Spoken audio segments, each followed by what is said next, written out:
Много се вълнувам, защото днес сме в една от най-красивите кухни, която имахме радостта да направиме. В една къща до София. Един от най-вълнуващите модели, Торино, в най-добре продавания ни цвят, лава, който е нито сив, нито бежев. Той е топъл, той се променя в зависимост от светлината на деня и тук тази кухня залепна.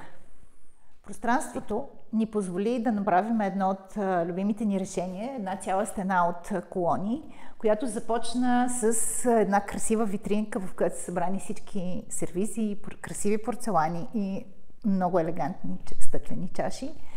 Разбира се, вкарахме осветление, защото това прави още по-вълнуващо нещата, които сме се сложили нашите домакини вътре. Тази витрина предполага вече прехода към по-трапезарната част.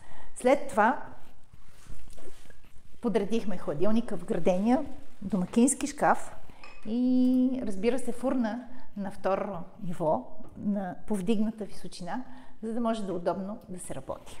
Как се решават ъгловите пространства в кухните на ОТ?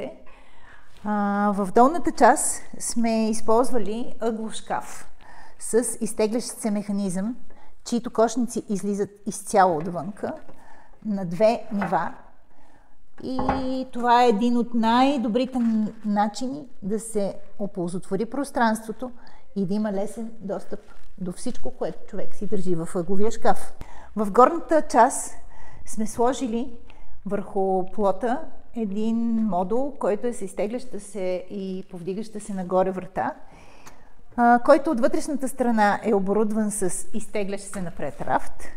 Служи за разполагане на малки домакински електроуреди, оборудване с двоен контакт отвътре, което позволява удобна употреба на домакинските електроуреди и след приключването на работа просто се затваря. Мечтаната кухня включва задължително мивка пред прозореца. Ако и през прозореца има страхотна гледка, значи са изпълнени всички мечти. Тук, за наша радост, имаме всички тези условия. Избрахме цвета на плота да е същия като цвета на вратичката, както и мивката в същата гама.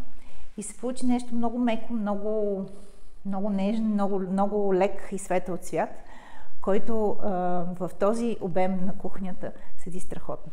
Острова, сърцето на всяка кухня. Разположихме много механизми, много контейнери, които позволяват да изкараш целия обем напред и много лесно да стигаш до всичко, което съхраняваш вътре.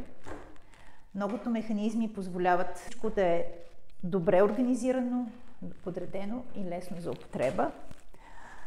Този размер на острова е наистина великолепен, с достатъчно място, първо с един голям двоен котлон, с 5 сезони, с вграден аспиратор в острова и с достатъчно много място около топлия плот за приготвяне на великолепни ястия.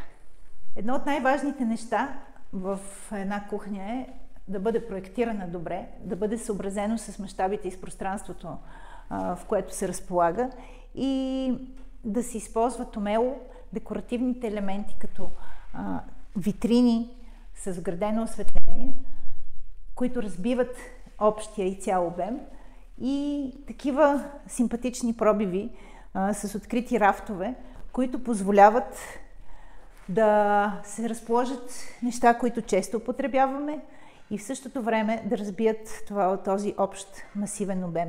Пробивите с открити рафтове и с витрина са едни от най-удачните неща да се разбият големите обеми, така че те да не седат масивни, тежки и тромави, и кухнята да има завършен вид.